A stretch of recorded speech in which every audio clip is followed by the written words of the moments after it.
It happened at exactly 4:15 p.m. in front of over 300 guests, beneath the soft glow of string lights and a floral arch I spent months designing. I got slapped. Hard. Loud enough that it echoed through the courtyard. Sharp enough to silence a crowd that had, just moments before, been clapping and laughing and toasting to my happily ever after. I didn't cry. Not then. I stood frozen, cheek stinging, the taste of shame sharp in my mouth, rosé and blood. All I could hear was my own heartbeat, crashing in my ears. All I could see was the face of the woman who did it, red, trembling, unapologetic. And just like that, my wedding day, the day I thought would mark a new beginning, turned into a public spectacle of betrayal. But the worst part, it wasn't a stranger who slapped me. It was someone I once trusted more than anyone. So, how did it get to this? What kind of story ends with the bride being humiliated at her own wedding? What kind of family drama spirals so far that it culminates in an open-handed reckoning under a sky filled with champagne bubbles and polite gasps? The answer isn't simple. This wasn't just about one slap. It was about years of buried tension, whispered manipulation, and silent sacrifices I made for people who never truly saw me. It was about power, control, and a secret so twisted that when it finally unraveled, everything I thought I knew about love, loyalty, and even motherhood shattered in front of me. I know what you're thinking. What could have pushed things that far? That's what I'm about to tell you. Because behind that one slap, behind that perfectly curled hair and tear-proof makeup, was a storm that had been brewing for years. And if you stick with me, I'll show you just how deep it all goes. The lies, the betrayal, and, eventually, the truth. This isn't just my story. It's about every woman who's ever been told to keep the peace, every daughter caught between silence and survival, and every bride who thought she was finally stepping into freedom, only to realize the cage had just changed shape. Let's go back. Before the dress, before the vows, before the slap that changed everything. Some stories don't begin with a birth, they begin with a choice. I still remember the moment I first held her. She was just 6 months old, wrapped in a cotton blanket the shelter had handed me, wide-eyed and serious, like she already knew life wasn't fair. In that instant, everything changed. I didn't care that I was single, that I was building a company from the ground up, or that I had no idea what I was doing. I just knew I would give her everything I had, not out of obligation, but out of something deeper, something that grew stronger every time she reached for me. Raising Olivia on my own wasn't easy. There were late nights with fevers, science fair meltdowns, scraped knees, and quiet teenage stares I never quite knew how to read. But underneath it all was something beautiful, an unspoken rhythm we built together. I would work 12-hour days, come home exhausted, and still find the energy to help her finish a diorama or practice her speech for student council. Not because I had to, but because I wanted to. Because she was mine, my girl. And as my company, Walker Tech, began to grow, I made a promise to myself I wouldn't just build something for me. I'd build something for her too. Something she could inherit, shape, and one day pass on. Olivia was smart, scary smart. She picked up things fast, absorbed everything like a sponge. I saw pieces of myself in her, but also something more, a confidence I never had at her age. She had ideas, presence, drive, and I believed in her. Completely. That's what made it all feel so right. When she joined the company last year, it felt like the natural next step. Like the final piece had clicked into place. I pictured the two of us side by side, mother and daughter, growing Walker Tech into something legacy-worthy.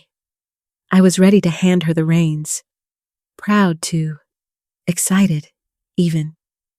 But when I look back now, I wonder, was I seeing clearly, or just seeing what I wanted to see?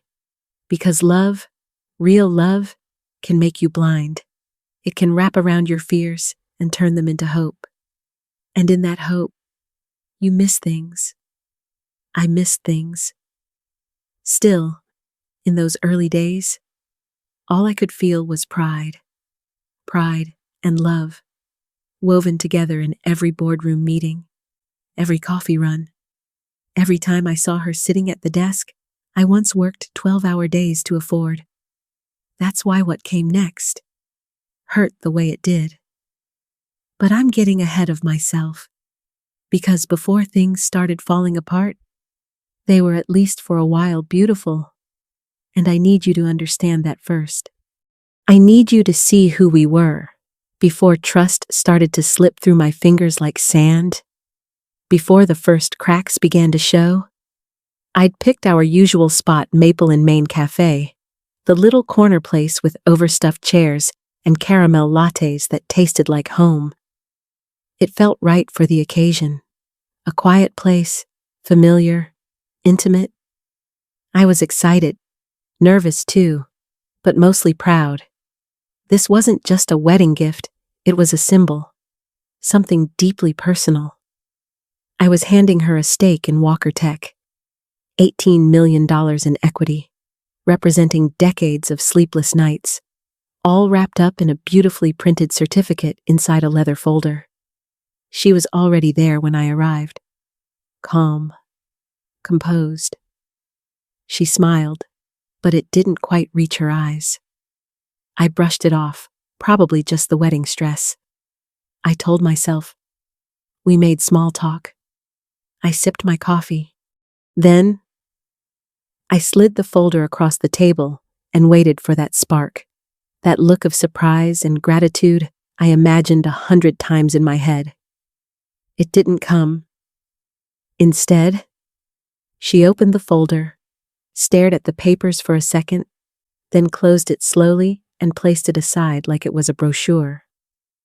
Then she looked at me and asked, in the most even tone, if she could have $30 million in cash instead, for a real estate venture she and her fiancé were planning.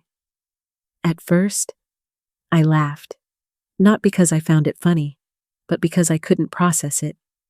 I thought maybe she was joking, or that I misunderstood. But her face didn't change.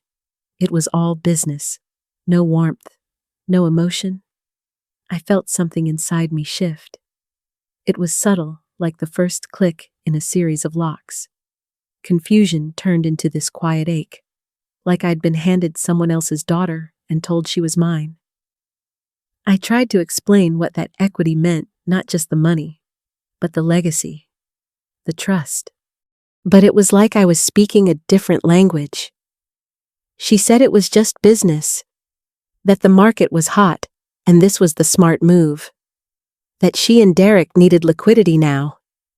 And I just sat there, holding my cup, nodding, while my heart dropped somewhere I couldn't reach. It wasn't a fight. There were no raised voices or angry words. But something was different. Off. Like a thread had come loose, and I didn't know how to sew it back. I walked out of that cafe feeling colder than when I walked in, despite the afternoon sun. And for the first time in years, I started to wonder, was I giving too much to someone who didn't want it? Or worse, did she never want it in the first place? That question would stay with me, echoing louder in the days that followed. After the cafe, I kept telling myself it was just a misunderstanding, a hiccup. Weddings are stressful. Finances are complicated. Maybe she just needed time. That's what I told myself, again and again. But something about her tone that day kept echoing back. Not angry, not even dismissive, just cold, efficient, like a business meeting, not a moment between mother and daughter. I reached out a few days later, hoping to talk more. I suggested lunch, a walk in the park, anything to reconnect. Her replies were short, always polite, but always delayed. She was busy with wedding planning, in a meeting, about to board a flight, reasonable excuses. And yet, they started piling up. She didn't ask about the company again, didn't bring up the equity, or the family legacy, or what it had meant to me to offer it. When I tried to circle back, she'd changed the subject to flowers, to seating charts, to a rehearsal dinner that, apparently, I wasn't needed for. At first, I blamed myself. Maybe I'd made her feel pressured. Maybe I hadn't explained it well enough. Maybe I'd pushed too hard, or not hard enough. I went back and reread old emails, scrolled through text threads, looking for some hint that I'd missed something earlier. But all I found were memories, photos of us laughing in the lab, celebrating small wins, hugging after long days. That was the daughter I knew, or thought I did. Then came the silence. Not angry silence, just absence. No calls, no updates. Days went by. I kept thinking she'd reach out, that she'd walk through the front door like she used to, with that half smile and some small story to tell. But she didn't. And it wasn't just the quiet, it was the way it made me feel. Like I was being slowly moved aside. Not out of malice, but like a chair someone no longer needs. A quiet rearranging of priorities. I told myself she was just overwhelmed, that this was temporary, that once the wedding passed, once things settled down, she'd come back to herself, come back to me. But deep down, a seed had been planted. Something was shifting. And the foundation I thought we stood on, it didn't feel quite so steady anymore. I remember feeling a strange mix of pride and unease as I stepped into the ballroom that night. The lights were soft, golden, elegant, reflecting off polished glass and linen-draped tables. Our annual company gala had always been a celebration of growth, gratitude, and legacy. This year felt even more significant. I had planned a quiet acknowledgement of transition, a brief toast perhaps, to signal a future handoff when the time was truly right. I didn't expect her to take the stage first. She looked stunning, poised, confident, and I felt that flicker of maternal awe again, even through my apprehension. She smiled at the crowd, then at me, and then she began. She thanked the leadership team, the employees, me. Then, with a smooth pivot and a proud nod toward her fiancé, she announced with absolute certainty that the two of them would be stepping into joint leadership of Walker Tech, effective soon. As if it were a done deal, as if I had already passed the torch. I froze. Applause broke out. Cameras flashed. I could barely breathe. It wasn't just what she said, it was how she said it. Polished, prepared, like a rehearsed play. Her words were framed as a continuation of my vision, that this had all been decided together, that I had chosen them. I hadn't. I stood there, plastering on a smile, clapping faintly while my insides churned. The board was watching. My executive team. The people who'd built this company with me from scratch. I couldn't interrupt her. I couldn't stand up and shout, "No, that's not true." But every second that passed, her version of the story was hardening into fact, cemented by the crowd's belief in it. I looked around for someone, anyone who might sense the disconnect, who might glance my way with confusion, ask with their eyes what was going on. But they were all smiling, clapping, some even nodding in approval. Her fiancé placed a hand on her back, like he already owned the place. Inside, something shattered. It wasn't just a misunderstanding anymore. This was calculated, A public move, a trap, and I had walked right into it. The applause swelled, echoing through the room like a verdict, and I, still standing there, felt completely alone, like the floor beneath me had quietly given way. Something had just changed. For good. The morning after the gala, the office felt colder. It wasn't just the air. It was the way people looked at me, or rather, didn't. The way familiar voices in the hallway hushed when I walked by. The way doors that used to open when I approached now seemed to close a little faster, a little firmer. It was subtle, but unmistakable. I tried to tell myself it was in my head, that maybe people were just busy, maybe my daughter was overwhelmed, or tired, or hadn't meant to overstep at the party. I repeated that to myself like a mantra until the silence grew too loud to ignore. My daughter stopped coming by my office. I'd pass her in the hallway and get nothing more than a polite nod, eyes blank, moving past me like I was just another executive. I called her once, just to talk. The call went unanswered. I texted, hours passed, then days, no response. Even my team seemed different. People I'd mentored for years suddenly became cautious around me. Meetings I was supposed to lead were rescheduled without explanation. Emails came through with my name in CC instead of to. I sat at my desk one afternoon, staring at the monitor, not really reading the emails piling up. I could hear laughter in the boardroom, his, along with some of the leadership I once trusted. No one had invited me in. No one had even knocked. There was a new picture on the lobby wall. Her and her fiancé, standing confidently in front of the company logo. The plaque underneath read, "The Future of Walker Tech." No mention of me. I wasn't angry, not yet. I was stunned, unmoored, like I was slowly dissolving in my own building, in my own life. It was as if someone had rewritten the script of my existence overnight, and now I was being erased frame by frame. I walked through the halls that used to feel like home, but now echoed like strangers' voices in my ears. I smiled when I needed to. I nodded when people passed. I tried to hold my head high, but inside, something was fraying. Still, beneath all that heartbreak, a quiet thought began to form. They wanted me out, quietly, neatly. But maybe, just maybe, they underestimated how much fight was still left in me.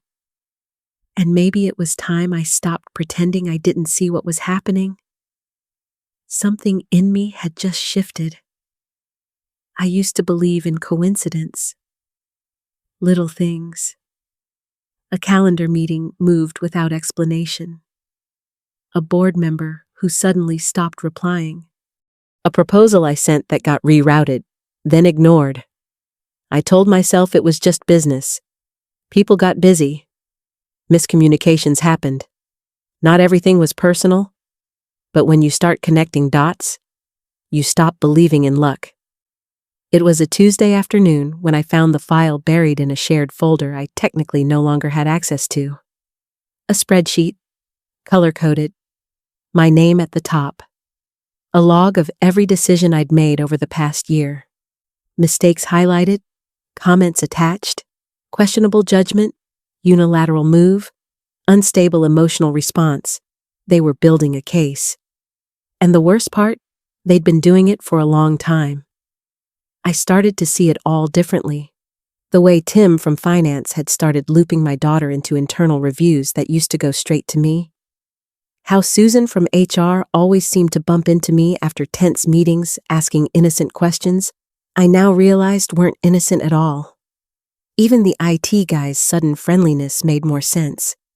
I'd been watched, cataloged, softly pushed out. But it wasn't until I remembered the strategy offsite the one last spring that everything locked into place. I'd been sick, missed the second day. My daughter had stepped in, presented one of my long-term vision decks without telling me. Everyone praised her initiative. I felt proud then. Now I just felt played.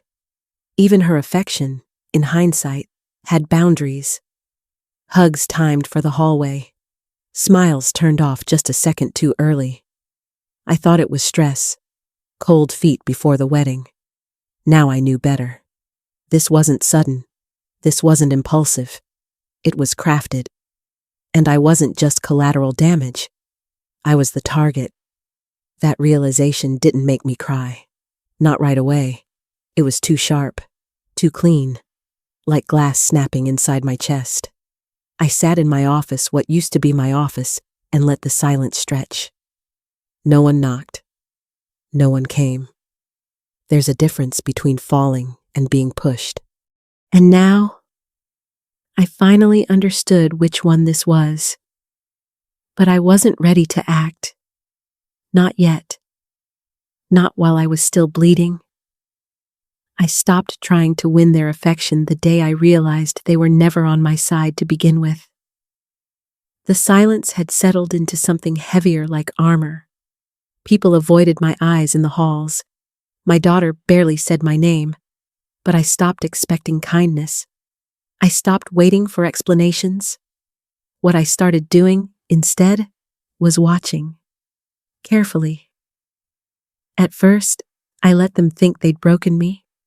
I smiled less, took longer to answer emails, let the rumors about me stepping back circulate without objection.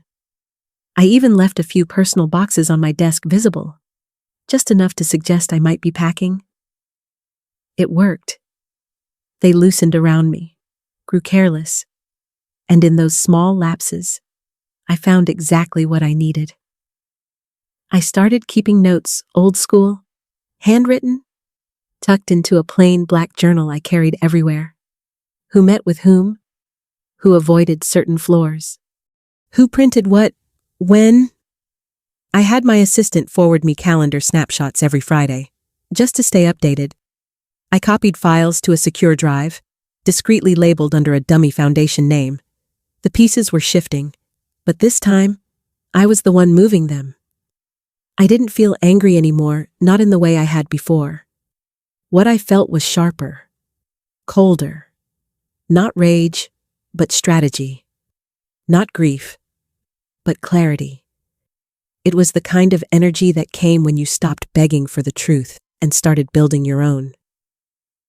Even the few moments I did interact with my daughter, I kept my voice even. I didn't flinch. I asked polite questions, praised her leadership ideas in public, and nodded through meetings that made me sick to my stomach. She thought she was winning. Good. Let her think that a little longer. Because every time she smiled at the board, I smiled at my plan. Every oversight on their end was another puzzle piece locked into place. And with every day that passed, I stopped being the ousted CEO and started becoming the architect of something new, something better. This wasn't about taking back what I lost. It was about redefining what power looked like on my terms. I wasn't done. I was just getting quiet. And that's when I'm most dangerous. Next came the proof. And then, the reckoning. In the end, I didn't need a courtroom showdown. I didn't need to raise my voice, burn bridges, or prove anything with noise. I just needed the truth in time. When everything was finally laid bare, emails, transactions, recordings, it didn't come with fireworks. It came quietly, a board meeting, a few pages of evidence, and a silence so thick you could almost hear people rethinking their loyalties in real time. The plan they thought was airtight unraveled in minutes. Her fiancé resigned first. Then came the board's vote, and by the end of that week, my company was back under my name. But it didn't feel like a victory lap. It felt like a funeral for something I used to believe in. I didn't stay. I handed off the leadership role not to my daughter, not to anyone with ambition in their eyes, but to someone I trusted with both the mission and the people. I took a step back, not because I was forced to, but because I finally chose to. And in that space, I began to heal. What I lost wasn't just a role or reputation. I lost the version of myself that thought love alone could fix everything. That if you gave someone your all, they'd never betray you. I had to mourn that version of me. But I also discovered something deeper, something no betrayal could take away. I found my center. I learned that strength isn't in how loud you speak or how hard you hit back. It's in how quietly you stand your ground when everything around you tries to erase who you are. It's in choosing grace when revenge would feel easier. And it's in knowing that your story, your truth, is still yours to tell, no matter who tried to rewrite it. As for my daughter, we don't speak. Not yet. Maybe not ever. But I don't carry hate, only distance. Sometimes, love doesn't mean holding on. It means letting go without bitterness. And maybe, just maybe, the story I thought was about loss was really about learning how to live without needing anyone to validate my worth. So if you've ever felt betrayed by someone you trusted, if you've ever questioned your value because others couldn't see it, let me be the voice that reminds you you are more than what they took from you. And when you're ready, you can rebuild quietly, fiercely, beautifully. Thanks for listening. If this story touched you, leave a comment below. Share it with someone who might need it. And if you're still standing after your own storm, hit that like button. You're not alone.